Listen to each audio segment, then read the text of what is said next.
So, Palossand is everything I've ever wanted in a Ghost ground type.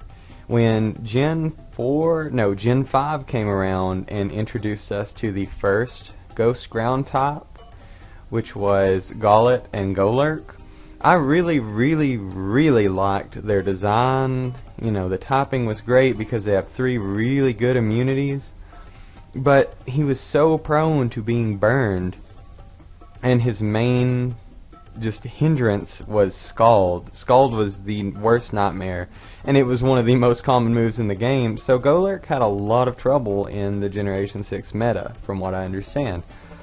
Palossand says, I don't care about a Scald, I'll just boost my defenses, and then heal it right back off, and if you burn me, so what? I'm a special attacker. And I just love that so much. I don't care if it's a sandcastle. I know it could have been anything else but a sandcastle, and it would have probably looked cooler. But I can't wait to destroy teams and maybe sweep using a sandcastle, just because it's hilarious what Pokemon came up with this time. And I know a lot of people were mad over it, but I just think it's great.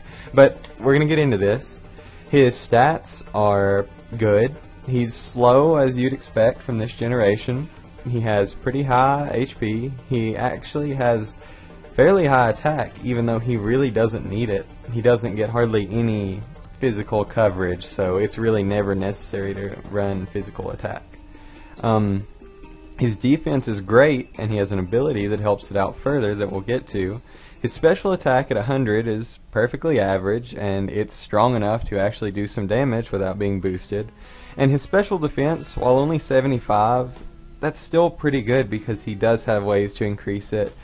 And it's still able to take its own with the 85 HP with it. It will very rarely get one-shot by an opposing Pokemon.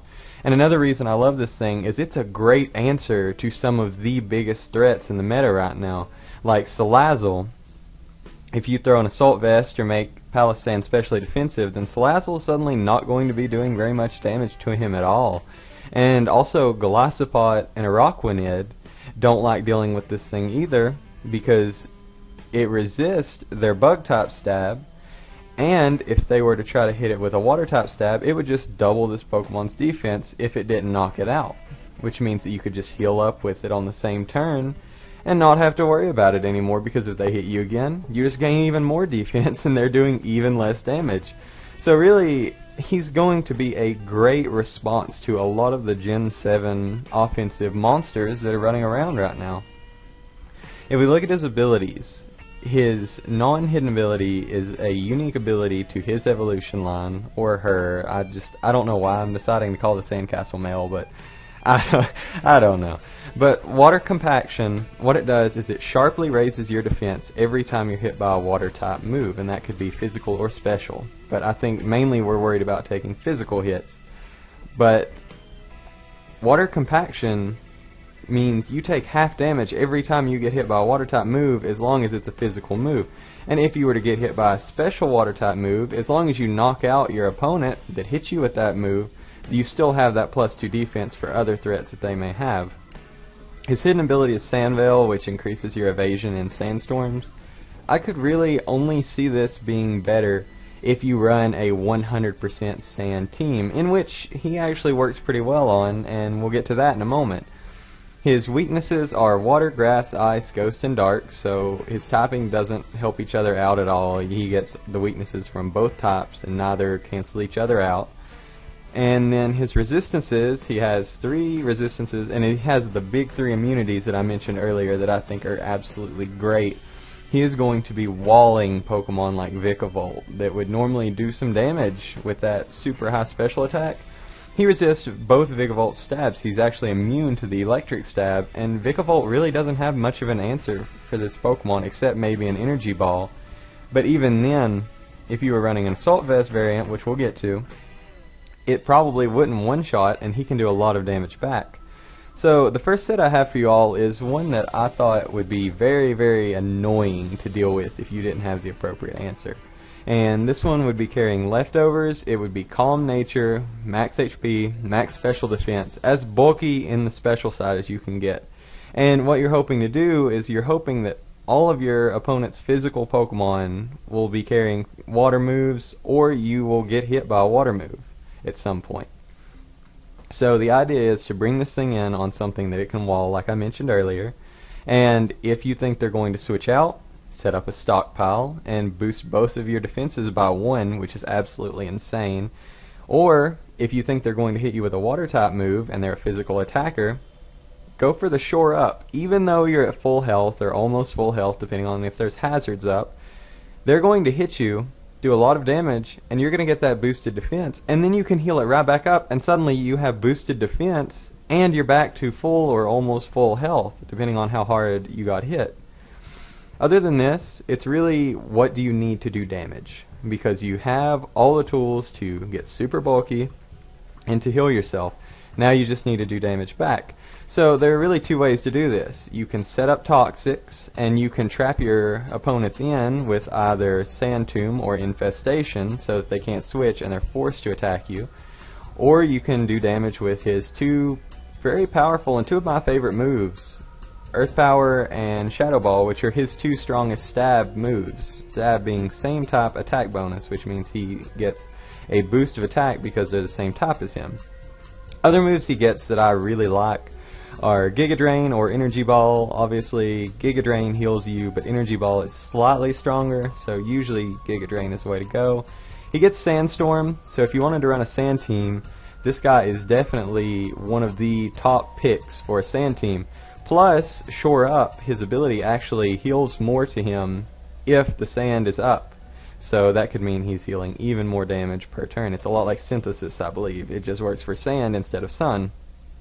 I already mentioned Sand Tomb, Infestation, and then he gets other special coverage like Sludge Bomb, Psychic, he gets Ancient Power, and he gets Hidden Power. Those are the main moves that you should worry about for attacking your opponents.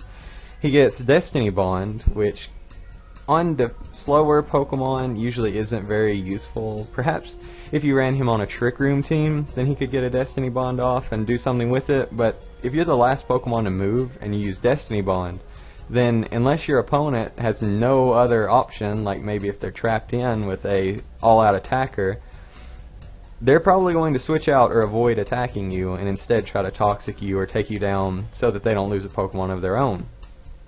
Past this, he gets Hypnosis that I know I misspelled. I apologize for that. And I know there's going to be one guy out there on Battle Spot or running Wi-Fi battles just trying their best to put everything to sleep with their giant sandcastle, and honestly I'm not looking forward to facing that person. Hypnosis is a bad move, but when it decides that it wants to hit, it is annoying. And then also Amnesia and Iron Defense are down there just because you can further boost your stats. If you wanted to run a fully physically bulky one with the idea that you'll be hit by water type moves that will boost your defense, and then you run Amnesia, then you could get bulky on both sides without relying on Stockpile, which can only get you to +3 in either stat on its own. Now, I have one more set for you all, and that is the one that I would prefer to run. It is an Assault Vest, and this is one of the best Pokemon for Assault Vest because his special defense lags behind his physical defense. So if you give him an item that gives him boosted special defense, then suddenly you're not getting one-shot. Unless you get hit by something crazy powerful, set up, or choiced in some fashion, you will never get one shot. So I decided to give this one a modest or quiet nature, depending on if you run Trick Room. Quiet reduces your speed, with max HP, max special attack, and just a little bit more in defense. And really, from here, it just depends on what you still need on your team. I thought Earth Power would work, and Shadow Ball, because those are his main 2 stab moves. Giga Drain to get your health back, because that's very important to making your Assault Vest Pokemon last longer.